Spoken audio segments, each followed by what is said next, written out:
നമ്മൾ ഇന്ന് ഒരുമിച്ച് ചിന്തിക്കുന്ന ഭാഗം നവ യെരുശലേമിന്റെ ശോഭ. അതിന്റെ ഏതാനും ഭാഗങ്ങൾ നമ്മൾ പറഞ്ഞു പോകുന്നതാണ്. മറ്റൊന്ന് കുഞ്ഞാടിന്റെ കല്യാണം. രണ്ട് വിഷയങ്ങളാണ് ഇന്ന് നമ്മൾ ചിന്തിക്കുന്നത്. നമ്മൾ നവ യെരുശലേമിന്റെ മനോഹാരിതയും അതിന്റെ ശ്രേഷ്ഠതയും എല്ലാം നമുക്ക് കാണണമെങ്കിൽ വെളിപ്പാട് പുസ്തകം 21-ാമത്തെ അധ്യായം നമ്മൾ പഠിക്കുമ്പോഴാണ് നമുക്കത് മനസ്സിലാക്കാനായിട്ട് സാധിക്കുന്നത്. വെളിപ്പാട് പുസ്തകം 21-ാമത്തെ അധ്യായം അതിൻ്റെ 23-ാമത്തെ വാക്യം ഞാനിങ്ങനെ നിങ്ങളെ വായിച്ച് കേൾപ്പിക്കാം. വെളിപ്പാട് പുസ്തകം 21-ന്റെ 23-ാമത്തെ വാക്യം. അവിടെ നാം ഇങ്ങനെ വായിക്കുന്നു: നഗരത്തിൽ പ്രകാശിപ്പാൻ സൂര്യനും ചന്ദ്രനും ആവശ്യമില്ല, ദൈവ തേജസ് അതിനെ പ്രകാശിപ്പിച്ചു, കുഞ്ഞാട് അതിൻ്റെ വിളക്കാകുന്നു. അത്രമാത്രം ദൈവ തേജസ്സിനാൽ നിറഞ്ഞ ഒന്നാണ് നവ യെരുശലേം. 21-ാം അധ്യായം മുഴുവനും നമ്മെ പഠിപ്പിക്കുന്നത് ഈ നവ യെരുശലേമിന്റെ മനോഹാരിതയെ കുറിച്ചാണ്. നഗരവീഥികളിൽ കൂടെ സ്ഫടിക തുല്യ സ്വച്ഛ ജീവജല നദി ഒഴുകുന്നത് തന്നെ കാഴ്ചയ്ക്ക് എത്രയോ മനോഹരമാണ്. സ്ഫടികത്തിന് തുല്യമായ സ്ഫടികം ഗ്ലാസ് നമുക്കറിയാം. നമ്മൾ കണ്ണാടിയിൽ കാണുന്നത് പോലെ നമ്മുടെ പ്രതിബിംബം കാണാവുന്ന തരത്തിൽ സ്ഫടിക തുല്യമായ വളരെ സ്വച്ഛമായ ജീവജല നദി നഗരത്തിലൂടെ ഒഴുകുന്നു. അതിൻ്റെ ഇരു കരകളിലും ജീവവൃക്ഷങ്ങളും അവയുടെ ഇലകളും ഫലങ്ങളും അവയിൽ പ്രതിബിംബിക്കുന്നതും ആ നഗരത്തിന്റെ മാറ്റുകൂട്ടുന്നതാണ്. ചുവരുകളെല്ലാം നഗരത്തിൽ അങ്ങനെ തന്നെ സ്ഫടിക തുല്യമാണ് എന്ന് നാം ആ അധ്യായത്തിൽ വായിക്കുന്നു. ഈ വിധമുള്ള നഗരത്തിന്റെ മനോഹാരിത വർണ്ണനാതീതമാണ്, വാചാമഗോചരമാണ് എന്ന് നമുക്ക് പറയാം. അതും പോരാ എന്ന് തോന്നുമാറ് സൂര്യകാന്ത സ്ഫടിക തുല്യമായ അല്ലെങ്കിൽ സൂര്യകാന്ത നിർമ്മിതമായ മതിൽ അതിന് മകുടം ചൂടുന്നു, അതിന് കിരീടം പോലെ അത് ആയിരിക്കുന്നു. അതും പോരാ എന്ന് വരുമാറ് 12 നിറത്തിലുള്ള രത്നങ്ങൾ 12 അടിസ്ഥാനങ്ങളെ അലങ്കരിച്ച് ശോഭയ്ക്ക് മാറ്റുകൂട്ടുകയാണ്. അതും പോരാ എന്ന് വെച്ച് പൊന്നുംകുടത്തിന് പൊട്ടുപോലെ 12 നിറമുള്ള 12 മുത്തുകളായി 12 ഗോപുരങ്ങളുമുണ്ട്. അങ്ങനെ നവ യെരുശലേം കാന്തയായ നമ്മൾക്ക് വേണ്ടി ഒരുക്കപ്പെട്ടിരിക്കുന്നു.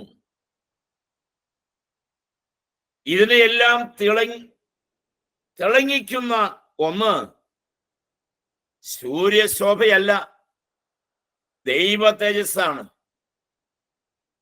സൂര്യന്റെ ശോഭയെ വെല്ലുന്നതാണ് ദൈവത്തിന്റെ തേജസ് എന്ന് ഇവിടെ നാം കാണുകയാണ്. ആർക്കും അടുത്തുകൂടാത്ത വെളിച്ചം. തിമോത്തിയോസിന്റെ 1-ാം ലേഖനം 6:16 1 യോഹന്നാൻ 1:5 കുഞ്ഞാട് വിളക്കായും ഇരിക്കുന്നു, അല്ലെങ്കിൽ അവൻ വെളിച്ചമാകുന്നു എന്ന് നമ്മൾ 1 യോഹന്നാൻ 1:5 വായിക്കുന്നു. കുഞ്ഞാടാണ് അതിന്റെ വിളക്ക്. ഇതെല്ലാം കൂടി ചേർത്ത് വായിച്ചാൽ നമ്മുടെ ഈ മണ്ടൻ ബുദ്ധിക്കകത്ത് അതിനെ ഇമാജിൻ ചെയ്യാൻ പോലും നമുക്ക് കഴിയില്ല. അത്ര സുന്ദര കോമളമാണത്, അത്ര സൗന്ദര്യപൂർണമാണത്. എങ്ങനെയാണ് അതിനെ വർണ്ണിക്കേണ്ടു എന്ന് നമുക്കറിയില്ല. നമ്മുടെ നാവും ചിന്തയും പേനയും ഒന്നും മതിയാകില്ല അതിന്റെ വർണ്ണനയെ പൂർത്തീകരിക്കാൻ. യോഹന്നാൻ ഇത് കണ്ടിട്ട് എഴുതാനായിട്ട് ഭാവിച്ചു. എന്നാൽ അവനത് എഴുതാൻ കഴിവില്ലാത്തവനായി. അതുകൊണ്ട് അതിന്റെ ഭാഗ്യവർണ്ണനകൾ എഴുതുന്നതിന് പകരം അതിനെ എല്ലാം വർണ്ണഭംഗിയുള്ളതാക്കി മാറ്റുന്ന ദൈവ തേജസ്സുള്ളതായി ഇറങ്ങുന്നത് അവൻ കണ്ടു.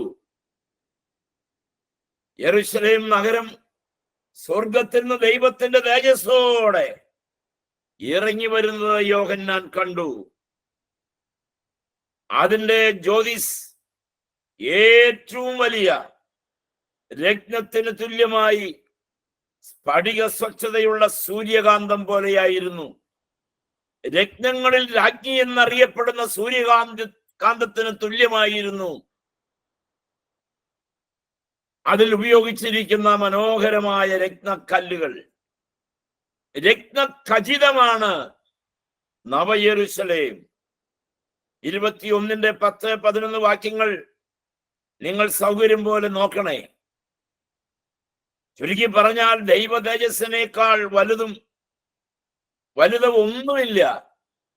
എല്ലാം നിറഞ്ഞതാണ് ദൈവത്തിന്റെ തേജസ്. സകല കുറവുകളെയും നികത്തുന്നതാണ് ദൈവത്തിന്റെ തേജസ്. എല്ലാ ബലഹീനതകളെയും പരിഹരിക്കുന്നതാണ് ദൈവത്തിന്റെ തേജസ്. ഏതൊരു പാപിയെയും വിശുദ്ധനാക്കുന്നതാണ് ദൈവത്തിന്റെ തേജസ്. ഏതൊരു രോഗിയെയും ആനന്ദിപ്പിക്കുന്നതാണ് ദൈവത്തിന്റെ തേജസ്. ദൈവ തേജസ്സിന്റെ മഹിമ എന്നത് നമ്മൾ ഇനിയും കാണാനിരിക്കുന്നതേ ഉള്ളൂ. വെളിപ്പാട് പുസ്തകം 4:3 ഇരിക്കുന്നവൻ കാഴ്ചയ്ക്ക് സൂര്യകാന്തത്തോടും പത്മരാഗത്തോടും സദൃശൻ എന്നൊരു പ്രയോഗമുണ്ട്. ഇരിക്കുന്നവൻ ആരാണ്? കർത്താവാണ്. ആ ഇരിക്കുന്നവനെ എങ്ങനെ തോന്നുന്നു? സൂര്യകാന്തം പോലെയോ പത്മരാഗം പോലെയൊക്കെയാണ് എന്ന് യോഹന്നാന് തോന്നിപ്പോകുകയാണ്. ഇവിടെ പറയുന്ന സൂര്യകാന്തം സ്ഫടികതുല്യമാണെന്ന് നമ്മൾ ആദ്യം ചിന്തിച്ചല്ലോ. വെണ്മയുള്ളതാണ്, വെണ്ണക്കല്ല്. താജ്മഹൽ പോയി കണ്ടിട്ടുള്ളവർക്കറിയാം, താജ്മഹൽ ഉപയോഗിച്ചിരിക്കുന്നതെല്ലാം വെണ്ണക്കല്ലാണ്. അതിന്റെ മനോഹാരിത ആ കല്ലിലാണ്. അതിന്റെ ഓരോ കല്ലും ഓരോന്നോരോന്നാണ്, വ്യത്യസ്തങ്ങളാണ്. ഞാൻ ഒരിക്കൽ താജ്മഹൽ കാണാനായിട്ട് ഞാൻ പോയി. ഞാനും ഒരു സുഹൃത്തും കൂടി കടന്നു ചെന്നു. അത് കണ്ടിട്ട് അവിടെ നിന്ന് 2 കരങ്ങളും ഉയർത്തി ദൈവത്തെ സ്തോത്രം ചെയ്തു. അവന് ഹല്ലേലൂയ എന്ന് വിളിച്ചു. കാരണം ഷാജഹാൻ ചക്രവർത്തി തന്റെ കാന്തയ്ക്ക് വേണ്ടി, തന്റെ ഭാര്യയ്ക്ക് വേണ്ടി, മുംതാസ് മഹലിന് വേണ്ടി നിർമ്മിച്ചതായ താജ്മഹൽ ഇത്രമാത്രം നയനാനന്ദകരമാണെങ്കിൽ, കൈപ്പണിയല്ലാത്തതും വീതി സ്വച്ഛ സ്ഫടിക തുല്യവുമായ മനോഹരമായ ഒരു മന്ദിരം നമുക്ക് വേണ്ടി പണിയാൻ പോയിരിക്കുന്ന നമ്മുടെ പ്രാണപ്രിയൻ ഒരുക്കിയിട്ടുള്ളത് എത്രയോ എത്രയോ എത്രയോ കണ്ണഞ്ചിപ്പിക്കുന്നതാണ്. Praise the lord. ഹല്ലേലൂയ. കരങ്ങളുയർത്തി സ്തോത്രം ചെയ്യാം. ഹല്ലേലൂയ. അതെത്രയോ ആനന്ദകരമാണ് ദൈവമക്കളെ. പത്മരാഗം എന്ന് പറയുന്നത് അതിന്റെ നിറം ഓറഞ്ച് കളറാണ്. വെണ്മയും ഇളം ചുവപ്പും കലർന്ന നിറമാണ് അത്. ആവിധ തേജസ്സായി പ്രകാശിക്കുകയാണ് ആ മനോഹര നഗരം. സകലത്തെയും ദൈവ തേജസ്സിനാൽ പ്രഭപ്പെടുത്തുകയാണ് ഇവിടെ. പ്രസ്തുത ശോഭ കൊണ്ട് ഇത് മുഴുവനും തിളങ്ങി നിൽക്കുകയാണ്.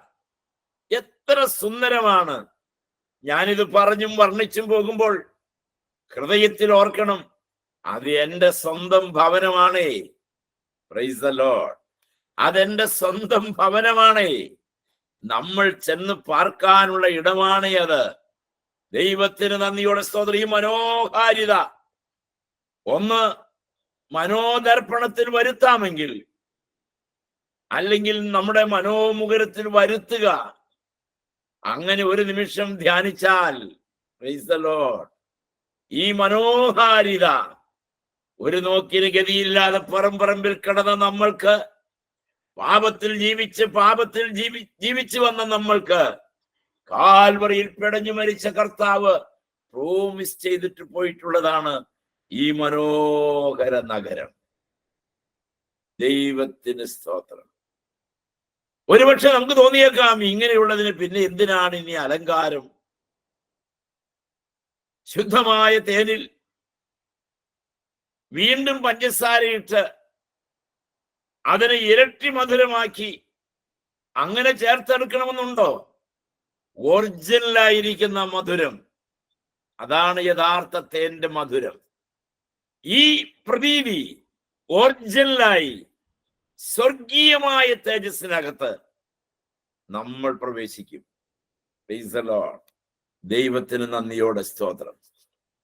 വെളിപ്പാട് പുസ്തകം 21:2 പുതിയ യെരൂശലേം എന്ന വിശുദ്ധ നഗരം ഭർത്താവിനായി അലങ്കരിച്ചിട്ടുള്ള മണവാട്ടിയെ പോലെ ഒരുങ്ങി സ്വർഗത്തിൽ നിന്ന് ഇറങ്ങുന്നത് ഞാൻ കണ്ടു. Price the Lord. യോഹന്നാൻ കണ്ടു, യോഹന്നാനെ കാണിച്ചു കൊടുത്തു. മണവാട്ടിയുടെ അലങ്കാരം പോലെയുള്ള ഒരു ഒരുക്കം, മണവാളന്റെ മുന്നിൽ അണിഞ്ഞൊരുങ്ങിയ ഒരുക്കം അഥവാ അലങ്കാരം, ആ ഒരുങ്ങലാണ് ഇവിടെ പറയുന്നത്. വെളിപ്പാട് പുസ്തകം 19:7-6 ആ ഒരുക്കം നമുക്ക് കാണാം. നമ്മൾ പിന്നാലെ ചിന്തിക്കും. പ്രിയ ദൈവമക്കളെ, അണിഞ്ഞൊരുങ്ങി. ഇന്നിപ്പോ വിവാഹത്തിന് ചെന്നാൽ മണവാട്ടി ഏതാ, മണവാട്ടിയുടെ ആളുകൾ ഏതാ, നമുക്ക് തിരിച്ചറിയാൻ ബുദ്ധിമുട്ടാണ്. മണവാട്ടി 2ാം സ്ഥാനത്താ. പോകുന്നവർക്കാണ് അണിഞ്ഞൊരുക്കൽ കൂടുതൽ. അപ്പോ ഈ ഭൂമിയിലെ അണിഞ്ഞൊരുക്കലിന് വേണ്ടി ഇത്രമാത്രം നമ്മൾ ബന്ധപ്പെടുന്നു. എന്നാൽ ദൈവമക്കളെ, പൊന്നണിയുന്നതും മുടി ചീകുന്നതും ഇതൊന്നുമല്ല നമ്മുടെ സൗന്ദര്യം. ദൈവവചനം അനുസരിക്കുക എന്ന ആ ദൈവവചനത്തിന്റെ അക്ഷയഭൂഷണമായ അലങ്കാരമാണ് നമ്മെ വിശുദ്ധരാക്കുന്നതും സൗന്ദര്യമുള്ളവരാക്കി തീർക്കുന്നതും എന്ന് നാം മറക്കരുത്. മണവാട്ടിയുടെ അലങ്കാരം പോലെ ഒരുക്കപ്പെടുന്ന ആ മനോഹര നഗരം. വെളിപ്പാട് പുസ്തകം 19:7-8 പറയുന്നത്, അവന്റെ കാന്തയും തന്നെത്താൻ ഒരുക്കിയിരിക്കുന്നു. ആമേൻ. അവൾക്ക് ശുദ്ധവും ശുഭ്രവുമായ വിശേഷ വസ്ത്രം ധരിപ്പാൻ കൃപ ലഭിച്ചിരിക്കുന്നു. ആ വിശേഷ വസ്ത്രം എന്താണ്? വിശുദ്ധന്മാരുടെ നീതി പ്രവൃത്തികൾ തന്നെ. നമ്മുടെ മരം, പുല്ല്, വൈക്കോൽ ഇവകളാൽ വെന്തുപോയ ബാക്കി ശേഷിക്കുന്ന പൊന്ന്, വെള്ളി, വിലയേറിയ കല്ല് ഇവകളാൽ പണിത, അഥവാ ക്രിസ്തുവാകുന്ന അടിസ്ഥാനത്തിന്മേൽ പണിതെടുത്ത ഈ മനോഹരമായ ശുഭ്രമായ ഈ മന്ദിരം, അതാണ് ആ പ്രവൃത്തികൾ, അതാണ് വിശേഷ വസ്ത്രം. ചില ആളുകളുടെ ഇടയിൽ മണവാളന്റെ വസ്ത്രം മണവാട്ടി വീട്ടുകാരും, മണവാട്ടിക്കുള്ള വസ്ത്രം മണവാളന്റെ വീട്ടുകാരും എടുക്കാറുണ്ട്. നിങ്ങളുടെയൊക്കെ നാട്ടിൽ എങ്ങനെയാണ് എന്ന് എനിക്കറിയില്ല. ഇവിടെ ഞങ്ങളുടെ നാട്ടിൽ സാധാരണയായി അങ്ങനെയാണ് ഒരു സാധാരണ വിവാഹത്തിൽ ചെയ്യാറുള്ളത്. മണവാളന് വേണ്ടത് മണവാട്ടിയുടെ വീട്ടുകാരും, മണവാട്ടിക്ക് വേണ്ടത് മണവാളന്റെ വീട്ടുകാരും എടുക്കുന്നു. ഈ സ്വർഗീയ വിവാഹത്തിൽ മണവാളന് വസ്ത്രം കൊടുക്കുവാൻ മണവാട്ടി അശേഷം പ്രാപ്തയല്ല. മണവാളന് കൊടുക്കാൻ ഒന്നുമില്ല. അതുകൊണ്ട് എന്തു ചെയ്യും? അതിന് അവൻ അത് ആവശ്യപ്പെടുന്നുമില്ല. ചില ലവ് മാരേജിന്റെ ഇടയിൽ പെണ്ണിനെ മാത്രം കിട്ടിയാൽ മതി എന്നുള്ളിടത്ത്, സാമ്പത്തികമായി ഒന്നുമില്ലാത്തിടത്ത് മണവാളൻ തന്നെ ആഭരണം കൊണ്ടുപോയി ഇട്ട് കെട്ടിച്ച് നാട്ടുകാരുടെ മുമ്പിൽ സ്വർണത്തിളക്കത്തോടെ തന്റെ കാന്തയെ കൂട്ടിക്കൊണ്ടുവരുന്നത് നമ്മൾ കേട്ടിട്ടുണ്ടാകും. പ്രിയമുള്ളവരെ, അതുപോലെ നമ്മുടെ അരുമ മണവാളൻ ഒന്നുമില്ലാത്ത നമ്മൾക്ക്, നമ്മുടെ സ്വന്തം എന്ന് പറയാൻ നമ്മൾക്കുള്ളത് കേവലം ഒരുപിടി പാപങ്ങൾ മാത്രമായിരുന്നു. എന്നാൽ യേശുവിന്റെ രക്തത്താലുള്ള മോചനത്തിന്റെ ഫലമായി നമുക്ക് ലഭിച്ച ആ വെണ്മയും ചുവപ്പും, അതാണ് സ്വർഗത്തിലെ സൗന്ദര്യം. അതിന് തക്ക യോഗ്യമായ പ്രതിഫലം അത് നമ്മുടെ കർത്താവ് നമുക്ക് വേണ്ടി ഒരുക്കി വെച്ചിരിക്കുകയാണ്. മണവാളനാണ് നമുക്കുള്ളതെല്ലാം തരുന്നത്. ഈ സ്വർഗീയ വീതിയിൽ നമുക്ക് പ്രത്യാശയോടെ, സൗന്ദര്യത്തോടെ, ആനന്ദത്തോടെ, തേജസ്സോടെ പ്രവേശിക്കുവാനായിട്ട് സാധിക്കുന്നു. പക്ഷേ ഈ സ്വർഗീയ വേദിയിൽ രണ്ട് വിധത്തിലും, ഈ പറഞ്ഞ രണ്ട് വിധത്തിലുമല്ല കാര്യങ്ങൾ നടക്കുന്നത്. മൂന്നാമതൊരു വിധത്തിലാണ്. മണവാട്ടി തനിക്ക് വേണ്ടുന്നത് പ്രവർത്തിക്കണം. ഇവിടെ ആഭരണമല്ല, ഇവിടെ വസ്ത്രമല്ല, ഇവിടെ ധരിക്കുന്നത് ലോഹനിർമ്മിതമായതൊന്നുമല്ല. മറിച്ച് മണവാട്ടി തനിക്ക് വേണ്ടത് പ്രവർത്തിക്കണം. മണവാളന് വേണ്ടി പ്രവർത്തിക്കണം. മണവാളനെ സന്തോഷിപ്പിക്കണം. അവളുടെ കൈവേലയാൽ അവൾ അനുഗ്രഹിക്കപ്പെടണം, അലങ്കരിക്കപ്പെടണം. അവളുടെ കൈവേലയാൽ അലങ്കരിക്കപ്പെടണം. മറ്റാരാലുമല്ല അലങ്കരിക്കപ്പെടേണ്ടത്. തന്നെത്താൻ ഒരുക്കി കാത്തിരിക്കണം, തന്നെത്താൻ ഒരുക്കണം, തന്നെത്താൻ തയ്യാറാകണം. ബ്യൂട്ടി പാർലറിൽ പോവുകയല്ല, തന്നെത്താൻ ഒരുക്കി കാത്തിരിക്കണം. അവളുടെ കൈവേലയാൽ തന്നെ അവൾ അലങ്കരിക്കണം. പക്ഷേ അവൾ അധ്വാനിക്കുമ്പോൾ അവളുടെ അധ്വാന ഫലം സ്വർഗത്തിൽ ദൈവം മുതൽ കൂട്ടി അവൾക്ക് വസ്ത്രം ഒരുക്കി വയ്ക്കുകയാണ്. Price the Lord. ഇവിടെ നാം അവന്റെ നാമത്തിൽ അധ്വാനിക്കുമ്പോൾ സ്വർഗത്തിൽ നമ്മുടെ വസ്ത്രം ധരിപ്പാനുള്ളത് അവൻ ഒരുക്കുകയാണ്. അത് അണിഞ്ഞുകൊണ്ട് വേണം വിവാഹവേദിയിലേക്ക് പ്രവേശിക്കാൻ എന്ന് നമ്മൾ ഓർത്തിരിക്കുക. രക്ഷിക്കപ്പെട്ട ഓരോ ദൈവ പൈതലിന്റെയും വലുതും ചെറുതുമായ ഏത് പ്രവർത്തിക്കും കർത്താവിന്റെ നാമത്തിൽ ചെയ്യുന്ന എല്ലാറ്റിനും നമുക്ക് വേണ്ടിയിട്ടല്ല, നമ്മുടെ സ്വയം പ്രശംസയ്ക്ക് വേണ്ടിയിട്ടല്ല, നമ്മുടെ മഹിമയ്ക്ക് വേണ്ടിയിട്ടല്ല, നമ്മുടെ ഉന്നതിക്ക് വേണ്ടിയിട്ടല്ല, നമ്മുടെ പേര് വലുതാക്കാനല്ല, യേശുവിന്റെ നാമത്തിൽ ചെയ്യുന്ന സകല പ്രവൃത്തികൾക്കും അവൻ പ്രതിഫലം തരിക തന്നെ ചെയ്യും. 5 തരം പ്രതിഫലങ്ങൾ വേദപുസ്തകത്തിലുണ്ട്. എല്ലാ വിശുദ്ധന്മാർക്കും വേണ്ടി ഒരു അഡീഷണൽ ഓർണം കൂടിയുണ്ട്. ഒന്ന്, വാടാത്ത കിരീടം. 2, പ്രശംസാ കിരീടം. നമ്മൾ പഠിച്ചതാണ്. 2 പ്രശംസാ കിരീടം. 3, നീതിയുടെ കിരീടം. 4, ജീവകിരീടം. 5, തേജസ്സിന്റെ കിരീടം. ഏതാണ് പൊതുസ്വത്തായിട്ടുള്ള കിരീടം? പൊൻകിരീടമാണ്. ഓരോ പ്രവൃത്തിക്കുമാണ് ഈ കിരീടങ്ങളുള്ളത്. ഓരോ പ്രവൃത്തിക്കും. 1 കൊരിന്ത്യർ 9:23 മുതൽ 27 വരെ നാം വായിക്കുമ്പോൾ, ഓട്ടക്കളത്തിൽ ഓടുന്നവരെല്ലാവരും ഓടുന്നുവെങ്കിലും ഒരുവനെ ബിരുദം പ്രാപിക്കുന്നുള്ളൂ എന്നറിഞ്ഞില്ലയോ? നിങ്ങളും പ്രാപിപ്പാൻ തക്കവണ്ണം ഓടുവി. അംഗം പൊരുന്നൊക്കെയും സകലത്തിലും വർജനം ആചരിക്കുന്നു.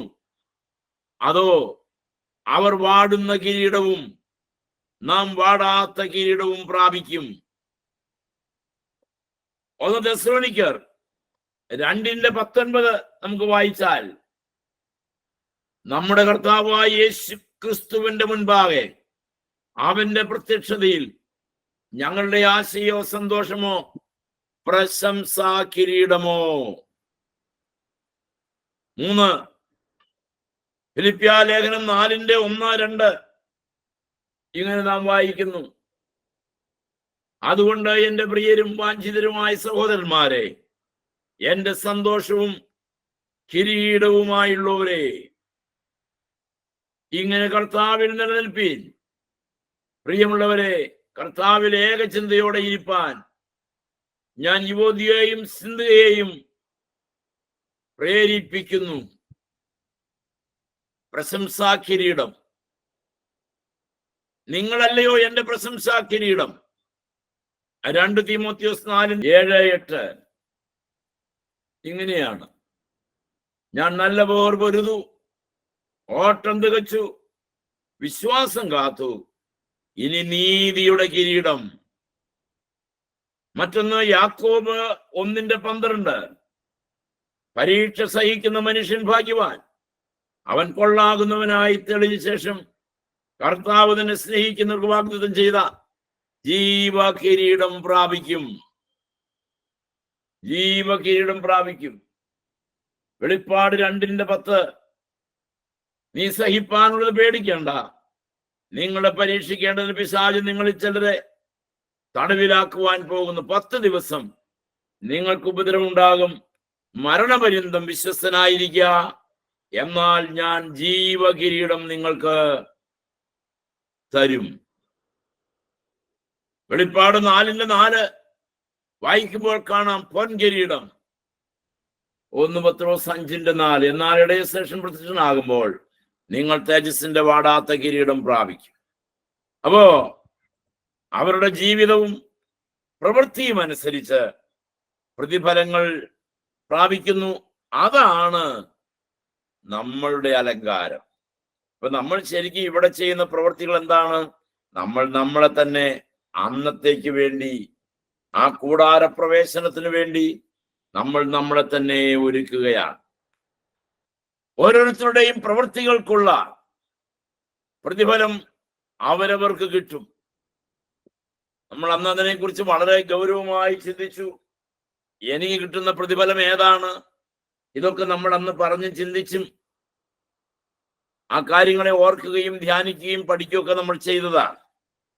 മണവാളന്റെയും പിതാവിന്റെയും സ്വർഗീയ സദസ്സിന്റെയും മുൻപാകെ മണവാട്ടിയായ കാന്ത അന്നാളിൽ പ്രത്യക്ഷപ്പെടും.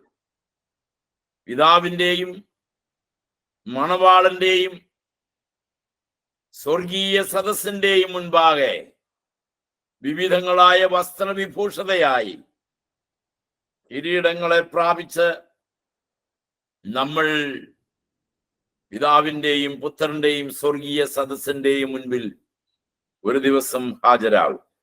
യാതൊരു ഊനവും കൂടാതെ തേജസ്സുള്ളവളായി അവൾ പ്രത്യക്ഷപ്പെടും. കറ, ചുളുക്കം, മാലിന്യം ഒന്നുമില്ലാത്തവളായി നിൽക്കും എന്നാണ് എഫേസ്യ ലേഖന കർത്താവായ പൗലോസ് പറയുന്നത്. എഫേസ്യർ 5:26-27 എല്ലാവരും അവരുടെ പ്രതിഫലം അണിഞ്ഞ് നിൽക്കുമ്പോൾ മണവാട്ടി മണവാളനായി അണിഞ്ഞൊരുങ്ങി നിൽക്കുന്ന വണ്ണം അതിമനോഹരമായിരിക്കും. മാലിന്യമില്ലാത്ത, ക്ഷയമില്ലാത്ത, കുറവില്ലാത്ത, പവിത്രമായ, സൗന്ദര്യപൂർണ്ണ, സർവാംഗ സുന്ദരിയായി നമ്മൾ മണവാളന്റെയും മണവാളന്റെ പിതാവിന്റെയും സ്വർഗീയ സദസ്സിന്റെയും മുൻപിൽ നമ്മൾ ഹാജരാക്കപ്പെടും. ദൈവത്തിന് സ്തോത്രം. സങ്കീർത്തനം 45:9 വാക്യം, 9, 13, 14 വാക്യങ്ങളൊക്കെ നിങ്ങൾക്ക് വായിച്ചു നോക്കിയാൽ കാണാം. ചിത്രത്തയ്യലും പൊൻകസവുമുള്ള വസ്ത്രം ധരിച്ച്, അങ്ങനെയാണ് അവിടെ പറഞ്ഞിരിക്കുന്നത്. ചിത്രത്തയ്യലും പൊൻകസവുമുള്ള വസ്ത്രം ധരിച്ച്, അവിടെ പറയുന്നു ഓഫീർ തങ്കമണിഞ്ഞ് ശോഭാ പരിപൂർണയായി തന്റെ കാന്തയായ മണവാട്ടി നിൽക്കുന്നു. ആമേൻ. എന്തൊക്കെ? ചിത്രത്തയ്യലും പൊൻകസവുമുള്ള വസ്ത്രം ധരിച്ച് ഓഫീർ തങ്കമണിഞ്ഞ് ശോഭാ പരിപൂർണയായി നിൽക്കുന്ന ആ നിൽപ്പിൽ നാമും കാണും. നിങ്ങളെല്ലാവരെയും നാമും കാണും എന്ന് പറയുമ്പോൾ നിങ്ങളെ ആരെയും നമ്മൾ കാണുന്നില്ല. നിങ്ങളെല്ലാവരും ഇതിനകത്ത് ഉണ്ടെന്നുള്ളൊരു വിശ്വാസത്തോടെ നമ്മൾ അങ്ങ് പറഞ്ഞു പോവുക. ഓഫീർ തങ്കമണിഞ്ഞ് ശോഭാ പരിപൂർണയായി, അന്തഃപുരത്തിലെ രാജകുമാരി ശോഭാ പരിപൂർണയായി അവിടെ കാണപ്പെടും. ഈ കാഴ്ചയാണ് വെളിപ്പാട് പുസ്തകം 19:8 നാം കാണുന്നത്. വെളിപ്പാട് 19:8 എല്ലാവർക്കും പ്രതിഫലമുണ്ട്. ഒരു കിരീടമെങ്കിലും കിട്ടാത്ത ആരും ഉണ്ടാവില്ല. ഞങ്ങൾ ഈ ക്ലാസ് പഠിച്ച സമയത്ത് ഒരു പ്രായമായ വല്യപ്പന ഞങ്ങളെ പഠിപ്പിച്ച്. വല്യപ്പൻ പറഞ്ഞു,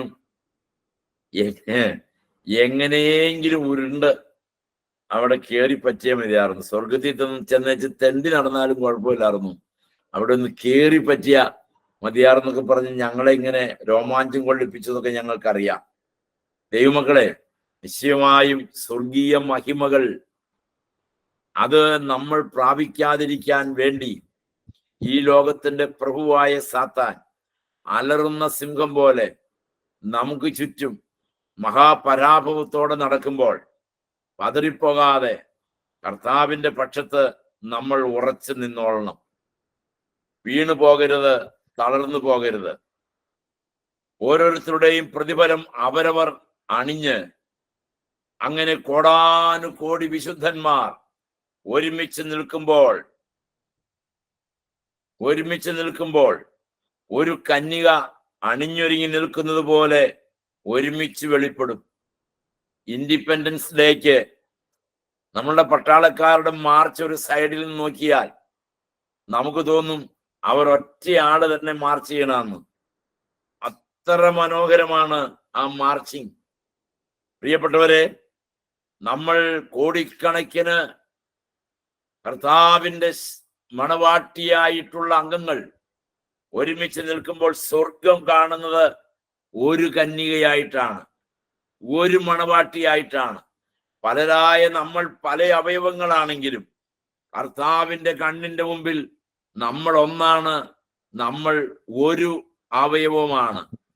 സ്തോത്രം. നമ്മൾ ഒരു അവയവമാണ്. ഓക്കെ, എല്ലാ വിശ്വാസികളും കൂടി അങ്ങനെ അണിഞ്ഞൊരുങ്ങിയവരായി പുതിയ യെരുശലേം നഗരത്തിൽ വലതുകാൽ വെച്ച് കയറും. ദൈവത്തിന് സ്തോത്രം.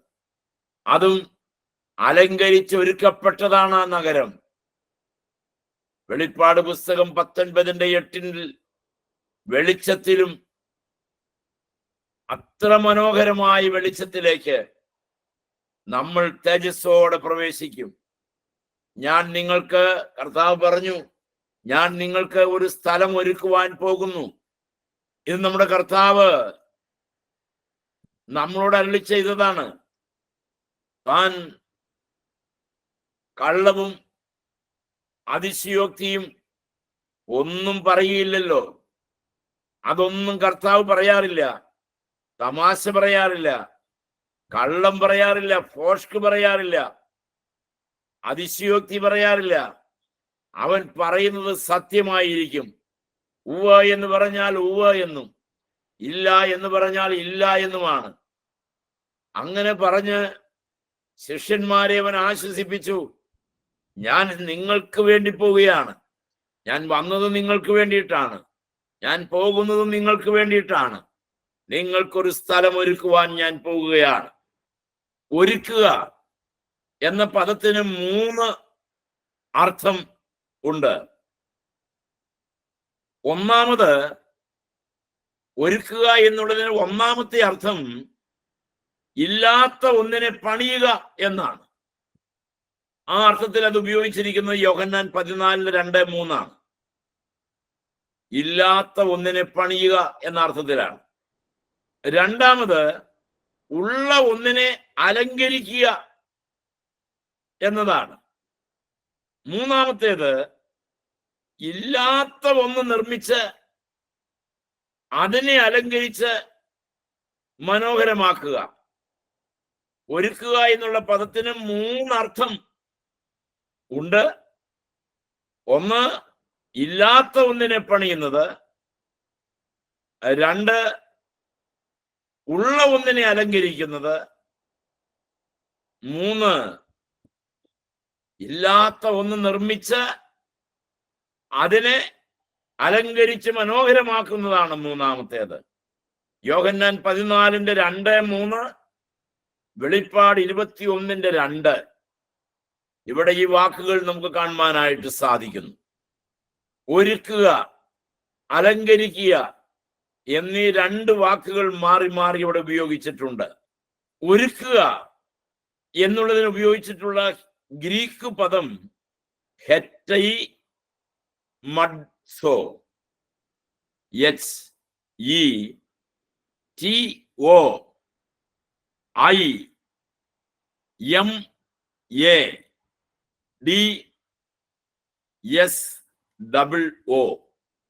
ഹെറ്റൈമഡ്സോ എന്ന ഒരു ഗ്രീക്ക് പദമാണ് ഉപയോഗിച്ചിട്ടുള്ളത്. അതേ വാക്ക് തന്നെയാണ് വെളിപ്പാട് 19:7 നാം കാണുന്നത്. ഇതേ വാക്ക് തന്നെയാണ് വെളിപ്പാട് 19:7 കാണിച്ചിരിക്കുന്നത്, പറഞ്ഞിട്ടുള്ളത്. ഈ വാക്കിന് പണിയുക എന്നും അലങ്കരിക്കുക എന്നും ആശയമുണ്ട്. ഇപ്പോൾ 2 കാര്യങ്ങൾ നടക്കുന്നു. ഒന്ന്, സ്വർഗത്തിലും ഭൂമിയിലും ഒരു പണി നടക്കുകയാണ്. 2 പണി 2 സ്ഥലത്ത് നടക്കുന്നുണ്ട്. ഇപ്പോ ഒരുമിച്ച് നടക്കുകയാണ്. ഭൂമിയിൽ പരിശുദ്ധാത്മാവ് ഒരു വ്യക്തിയെ രക്ഷയെങ്കിലേക്ക് നടത്തുന്നു. ഭൂമിയിൽ പരിശുദ്ധാത്മാവ് ഒരു വ്യക്തിയെ രക്ഷയെങ്കിലേക്ക് നടത്തുന്നു. അപ്പോൾ തന്നെ ആ രക്ഷയെങ്കിലേക്ക് നടക്കുന്ന അവന് പാർക്കുവാനുള്ള നിവാസ ഭാഗം പുതിയ യെരൂശലേം നഗരത്തിൽ കർത്താവ് പണിതുകൊണ്ടിരിക്കുന്നു. ഇപ്പൊ പരിശുദ്ധാത്മാവ് ഭൂമിയിൽ നമ്മെ ഒരുക്കുന്നു. സ്വർഗത്തിൽ കർത്താവ് നമ്മൾ ചെല്ലുമ്പോഴേക്കും നമ്മൾക്കുള്ള കൂടാരവും ഒരുക്കുന്നു. പ്രസ്തുത വിശ്വാസി പിന്നീട് സൽപ്രവൃത്തികൾ ചെയ്യുന്നു. ഓരോ പ്രവൃത്തിക്കുമുള്ള പ്രതിഫലം കൊണ്ട് അവന്റെ ഓഹരികൾ വാങ്ങി അവനെ തന്നെ അലങ്കരിക്കുകയാണ്. വെളിപ്പാട് 22:19 നമുക്കത് കാണാം. അവരവരുടെ പ്രവൃത്തികളാൽ അവരവർ അലങ്കരിക്കപ്പെടുകയാണ്. വെളിപ്പാട് 22:19 വാക്യം. ഈ പ്രവചന പുസ്തകത്തിലെ വചനത്തിൽ നിന്ന് ആരെങ്കിലും വല്ലതും നീക്കിക്കളഞ്ഞാൽ ഈ പുസ്തകത്തിൽ എഴുതിയിരിക്കുന്ന ജീവവൃക്ഷത്തിലും വിശുദ്ധ നഗരത്തിലും അവനുള്ള അംശം ദൈവം നീക്കിക്കളയും. അവനുള്ള പങ്കും ഓഹരിയും ഈ വചനത്തിനോട് എതിർത്ത് നിന്നാൽ ഇല്ലാതെയാകും എന്നർത്ഥം. ഉള്ള പ്രതിഫലം നഷ്ടപ്പെടാൻ സാധ്യതയുണ്ട് എന്നുള്ളത് കൊണ്ട് നമ്മുടെ പ്രവാസകാലം ഭയത്തോടെ കഴിക്കുക. ഒരുവിധം കർത്താവ് നമ്മുടെ ഓരോരുത്തരുടെയും പാർപ്പിടങ്ങളെ അവരവരുടെ സൽപ്രവൃത്തികൾക്കൊത്തവണ്ണം അലങ്കരിച്ച് മനോഹരമാക്കിയ അവരവരുടെ അവകാശ ഭാഗങ്ങളിൽ അവരവർ പ്രവേശിക്കും. നമുക്കുള്ള താക്കോൽ തന്ന് നമ്മളെ അവിടേക്ക് കയറ്റിവിടും. ഓരോരുത്തർക്കും ലഭിച്ച പ്രതിഫലങ്ങളോടും തേജസ്സോടും കൂടെ പ്രവേശിക്കുന്നു. അങ്ങനെ നാം പ്രവേശിച്ച ശേഷം പ്രസ്തുത നഗരത്തോടുകൂടെ നാം സ്വർഗത്തിൽ നിന്ന് ഇറങ്ങി വരും. ആകാശത്തേരിൽ സ്വർഗീയ യെരൂശലേമിൽ നാം പ്രവേശിച്ചതിന് ശേഷം ഒരു നാളിൽ ആ മനോഹര സൗധത്തിൽ കയറിയിട്ട് അവിടെ നിന്ന് നമ്മളെല്ലാവരും ഒരുമിച്ച് ഇറങ്ങി വരും. ഇന്നത്തെ വലിയ കപ്പലുകളെ ഒഴുകുന്ന നഗരങ്ങളായിട്ട് പറയാറുണ്ട്. 10,000 പേർക്കും കയറാവുന്ന മനോഹരമായ സൗധങ്ങൾ. ഇതൊരു നഗരം പോലെ ചിന്തിക്കപ്പെടുന്നു. ഈ പറക്കുന്ന നഗരം ഭൂമിയിലേക്ക് ഇറങ്ങും. അങ്ങനെ പിതാവും പുത്രനും സകല വിശുദ്ധന്മാരുമായി പുതിയ യെരൂശലേം നഗരത്തിൽ ഇറങ്ങി വരുന്ന കാഴ്ച എത്ര മനോഹരവും എത്ര ആനന്ദകരവുമാണ്. Praise the lord. പിതാവിനോടും പുത്രനോടും പരിശുദ്ധാത്മാവിനോടും സകല ദൂതവർഗത്തോടും കൂടെ നാം സ്വർഗത്തിൽ നിന്ന് ഇറങ്ങി വരും. ദൈവത്തിന് സ്തോത്രം. ഇങ്ങനെയുള്ള ഭവനമാണ് കർത്താവ് നമുക്ക് വേണ്ടി ഒരുക്കുന്നത്. ഈ വിധമാണ് നമ്മൾ അതിലേക്ക് പ്രവേശിക്കുന്നത്. ഈ ഭവനം ഇതുവരെ പൂർത്തിയാകാത്തത് എന്തുകൊണ്ടാണ് എന്ന് ഒറ്റ വാക്കിൽ ഞാനൊന്ന് പറയാം. ഈ പണിയിൽ നമുക്ക് ഓരോരുത്തർക്കും പങ്കുണ്ട്. പരിശുദ്ധാത്മാവ് ആത്മാക്കളെ രക്ഷിക്കണമെങ്കിൽ നാം ആത്മാക്കൾക്കായി പ്രവർത്തിക്കണം. അങ്ങനെ ഇന്നത്തെ രക്ഷിതഗണത്തിന്റെ നിശ്ചിത സംഖ്യ ചേർന്ന് വരുമ്പോൾ 1200 നാഴിക വീതിയും നീളവും ഉയരവുമുള്ള പുതിയ യെരൂശലേം എന്ന നഗരം ക്യൂബ് രൂപത്തിൽ സമ്പൂർണമായി തീരും. ആത്മാക്കൾ രക്ഷിക്കപ്പെട്ട് ചേരുമ്പോഴാണ് ഈ നഗരം പൂർത്തീകരിക്കപ്പെടുന്നത്. നാം വിശുദ്ധിയിൽ തികഞ്ഞ് സൽപ്രവൃത്തികളിൽ പൂർണ്ണരായും തീരുമ്പോൾ സ്ഥലത്തിന്റെ അലങ്കാരവും പൂർണ്ണമായി തീരും. അങ്ങനെ പൂർണ്ണമായി അല്ലെങ്കിൽ പൂർണ്ണരായി സമ്പൂർണ്ണ തൃപ്തിയിൽ സന്തോഷത്തോടെ നാം ആ നഗരത്തിലേക്ക് പ്രവേശിക്കും. 87-ാം സങ്കീർത്തനത്തിന്റെ 7-ാം വാക്യം ഇങ്ങനെയുണ്ട്: ദൈവത്തിന്റെ നഗരമേ, നിന്നെ കുറിച്ചുള്ള മഹത്വമുള്ള കാര്യങ്ങൾ അരുളി ചെയ്തിരിക്കുന്നു. ദൈവത്തിന്റെ നഗരത്തിന്റെ മുഴുവൻ മഹത്വവും. Price the Lord. അത്ര മനോഹരമായ സ്വർഗീയമായ യെരൂശലേം എന്ന മഹാനഗരം. കർത്താവ് തന്റെ ശിഷ്യന്മാരോട് അവൻ പോകുന്നതിന് മുമ്പ് പറഞ്ഞല്ലോ, ഞാൻ നിങ്ങൾക്ക് സ്ഥലം ഒരുക്കുവാൻ പോകുന്നു എന്ന് കൽപ്പിച്ചു. അതനുസരിച്ച് അവൻ പോയിരിക്കുകയാണ്. താൻ വേഗം അത് പൂർത്തീകരിച്ചിട്ട് വീണ്ടും വരും. വെളിപ്പാട് പുസ്തകം 22-ന്റെ 7, 13, 20 വാക്യങ്ങൾ ഇതിനോട് ബന്ധപ്പെട്ടുള്ളതാണ്. വേദപുസ്തകത്തിലെ ഒടുവിലത്തെ അധ്യായത്തിൽ 3 പ്രാവശ്യം ആ വാഗ്ദത്തം അവൻ ആവർത്തിച്ചിട്ടുണ്ട്. 2 പ്രാവശ്യം പറഞ്ഞിട്ട് 3-ാം പ്രാവശ്യം അവൻ ഇങ്ങനെയാണ് അതിനെക്കുറിച്ച് പറഞ്ഞിരിക്കുന്നത്: അതേ, ഞാൻ വേഗം വരുന്നു. അതേ, ഞാൻ വേഗം വരുന്നു. നമ്മുടെ കർത്താവ് വേഗം വരും. Price the Lord. കർത്താവിന്റെ പ്രതിഫലങ്ങളിൽ കണ്ണും വെച്ച്, സ്വർഗീയ യെരൂശലേമിൽ കണ്ണും വെച്ച്, ആ നഗരത്തിലേക്കുള്ള പ്രവേശനത്തെ കുറിച്ച് ബോധ്യമുള്ളവരായി ആ മനോഹരമായ കൊട്ടാരം നമുക്ക് സ്വന്തമാക്കുവാനുള്ള കാലം അധികം ദൂരത്തല്ല, അനധിവിദൂര ഭാവിയിൽ അത് സംഭവിക്കും. ദൈവമക്കളെ, അതിന്റെ പണിയിൽ നമുക്ക് ഏർപ്പെടാം. ആത്മാക്കളെ നേടുക എന്നതാണ് അതിനായി നമ്മളെ ഏൽപ്പിച്ചിരിക്കുന്ന നിയോഗം. ആ നിയോഗം നമുക്ക് പൂർത്തീകരിക്കാം. അതിന് സർവശക്തനായ കർത്താവ് നമ്മളെല്ലാവരെയും സഹായിക്കട്ടെ. നമുക്ക് പ്രാർത്ഥിക്കാം. ഞങ്ങളുടെ നല്ലവനായ ദൈവമേ, കരുണയുള്ള കർത്താവേ, അലങ്കരിക്കപ്പെട്ട യെരൂശലേം നഗരം, പുതിയ യെരൂശലേം എന്ന നഗരം, ഒരു നാളിൽ ഞങ്ങൾ ആ നഗരത്തിലേക്ക് ഒരു കാന്തയായി, ഒരു മണവാട്ടിയായി,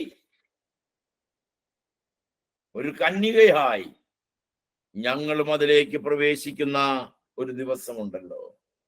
കർത്താവേ, തേജസ് ഉടുത്ത്, മഹാ തേജസ്സിനെ ധരിച്ച് വെറും സാധുക്കളായ ഞങ്ങൾക്ക് ആ മഹാപദവിയിലേക്ക് കടന്നു വരുവാൻ അങ്ങ് തന്ന അനുവാദത്തിനായി സ്തോത്രം. തന്ന മുഴുവൻ കൃപകൾക്കും നന്ദി ദൈവമേ, നന്ദി. ഞങ്ങളെ ഇത്രത്തോളം സ്നേഹിപ്പാൻ, ഇത്രത്തോളം ഞങ്ങളെ കൊണ്ടുവരുവാൻ ഞങ്ങൾ എന്ത് ചെയ്തു, ഞങ്ങൾ എന്ത് ചെയ്തു, ഞങ്ങൾ എന്ത് ചെയ്തു? കർത്താവേ, അങ്ങയുടെ അനർഗളമായ സ്നേഹവും കൃപയും ഈ ക്ലാസ്സിൽ അറ്റൻഡ് ചെയ്ത ഞങ്ങളിലെല്ലാം നീ പകരണമേ. കർത്താവേ, ഞങ്ങളാരും ഈ നഗരത്തിന് പുറത്തായി പോകരുതേ. പ്രവൃത്തികൾ മാത്രമാണ് നിലനിൽക്കുന്നതെങ്കിൽ നിന്റെ നാമത്തിൽ നിനക്ക് ഇഷ്ടമുള്ളത് പ്രവർത്തിച്ച് ഞങ്ങൾക്ക് ആ നഗരത്തിൽ പ്രവേശിക്കാൻ ഞങ്ങളെയൊക്കെ ഭാഗ്യം തരണമേ. യേശുവിന്റെ നാമത്തിൽ വളരെ വിനയത്തോടെ സമർപ്പിച്ച് പ്രാർത്ഥിക്കുന്നു. അവിടുന്ന് കൃപയോടെ കേൾക്കണമേ. ആമേൻ.